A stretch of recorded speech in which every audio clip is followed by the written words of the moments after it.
오늘 우리에게 주시는 하나님의 말씀은 에베소서 5장 8절에서 14절까지의 말씀입니다.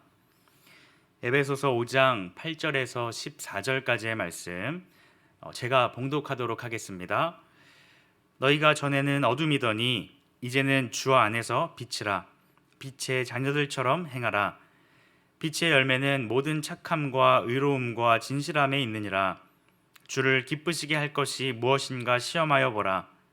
너희는 열매 없는 어둠의 일에 참여하지 말고 도리어 책망하라. 그들이 은밀히 행하는 것들은 말하기도 부끄러운 것들이라. 그러나 책망을 받는 모든 것은 빛으로 말미암아 드러나나니 드러나는 것마다 빛이니라. 그러므로 이르시기를 잠자는 자여 깨어서 죽은 자들 가운데서 일어나라. 그리스도께서 너에게 비추이시리라 하셨느니라. 아멘. 이 광해라는 영화에 보면 중요한 두 명의 등장인물이 나오고 있습니다. 한 사람은 왕이라는 신분을 갖고 있고 나머지 한 사람은 천한 신분의 사람이었습니다. 그런데 이 왕을 노리는 세력으로부터 왕을 지키고 보호하고자 두 사람의 신분이 바뀌게 되었습니다. 이 천한 신분이었던 사람이 왕이 되자 처음에는 어색하고 그 자리에 있는 게 서먹하기만 할 뿐이었습니다. 그러나 점차 시간이 지나고 이 천한 신분의 사람이 이 왕이라는 자리에서 점점 적응해가며 왕이 하는 생각과 왕이 하는 행동들을 이렇게 하는 것을 볼 수 있습니다. 어떤 자리에 있느냐, 또 어떤 신분에 있느냐라는 것을 통해서 그 사람의 생각과 행동을 변화시키는 것을 볼 수 있습니다. 여러분은 어떤 존재로 살아가고 계십니까? 어떤 정체성을 갖고 살아가고 계십니까? 오늘 본문은 우리가 빛이신 예수님을 믿는 하나님의 자녀라는 사실에 대해 우리에게 분명하게 말씀하고 있습니다.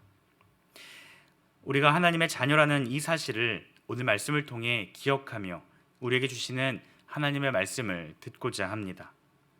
마태복음 5장 13절 말씀에 보면 너희는 세상의 소금이니 소금이 만일 그 맛을 잃으면 무엇으로 짜게 하리요? 라고 말씀합니다. 하나님의 자녀인 우리는 소금으로서 그 역할을 감당해야 함을 말씀하고 있습니다. 또한 뒤이어 나오는 16절 말씀에도 이렇게 말합니다. 이같이 너희 빛이 사람 앞에 비치게 하여 그들로 너희 착한 행실을 보고 하늘에 계신 너희 아버지께 영광을 돌리게 하라. 우리는 세상 가운데 빛을 드러내며 살아가야 하는 빛으로서의 삶을 살아가야 한다는 것을 말씀합니다.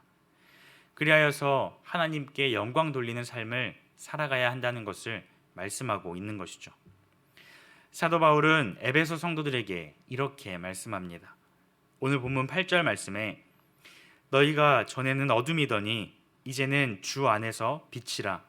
빛의 자녀들처럼 행하라 라고 말씀합니다. 이전에 그들은 어둠 가운데 살아갔습니다. 어둠에 속해 있다라는 것은 그들 가운데 하나님이 전혀 계시지 않다라는 것이죠. 빛이신 하나님께서 그들 가운데 계셨다면 그들은 어둠에 속해 있지 않았을 것입니다. 하지만 하나님께서 그들 가운데 계시지 않았기에 이전에 그들은 어둠 가운데 있었다라는 것을 말씀합니다.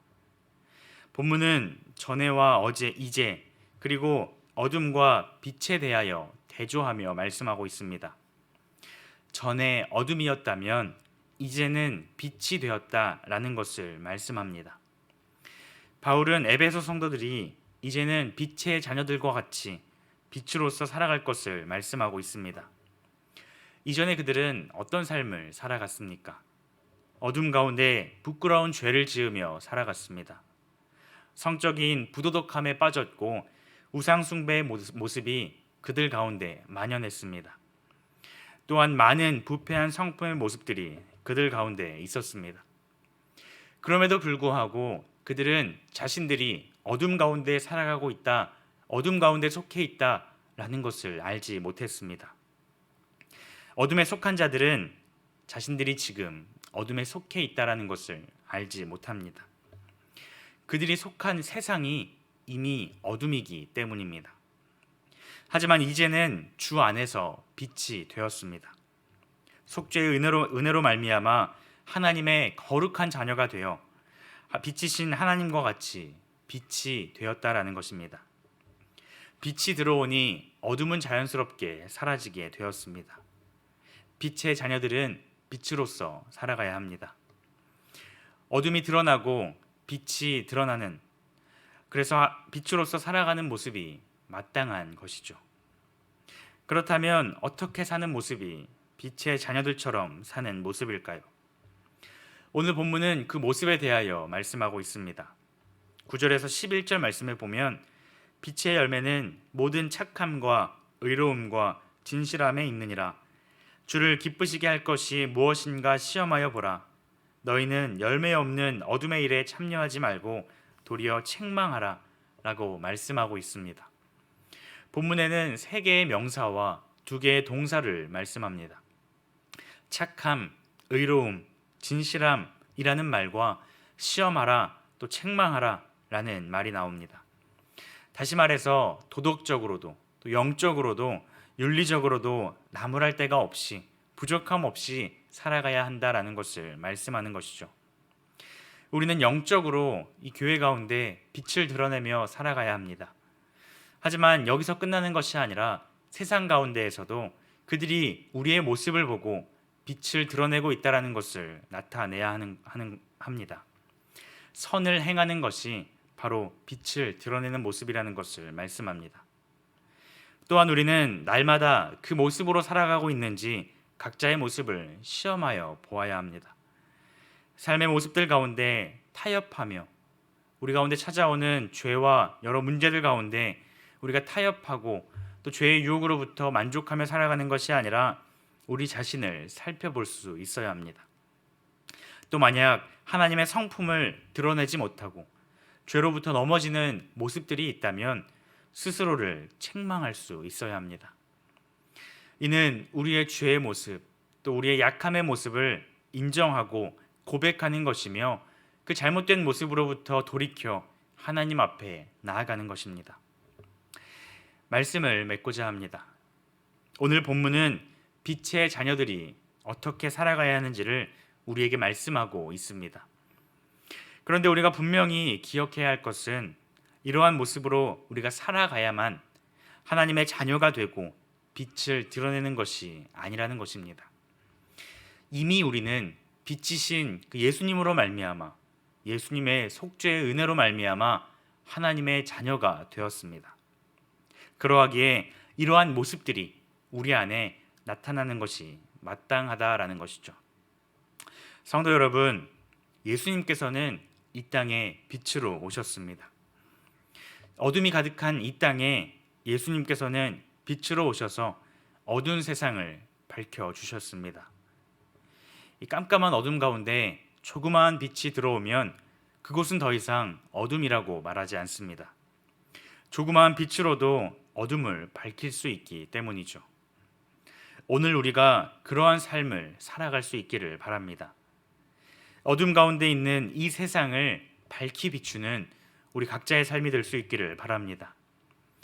세상의 모든 사람들이 어둠에 속하여서 살아간다 할지라도 우리는 빛이신 예수님을 바라보며 그 예수님께서 걸어가신, 예수님께서 보여주신 그 빛의 모습을 우리 또한 살아낼 수 있어야 합니다.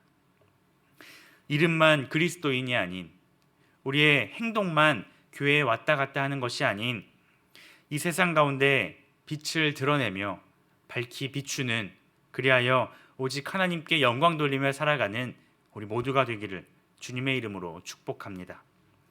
기도하시겠습니다. 하나님 아버지, 은혜를 감사합니다.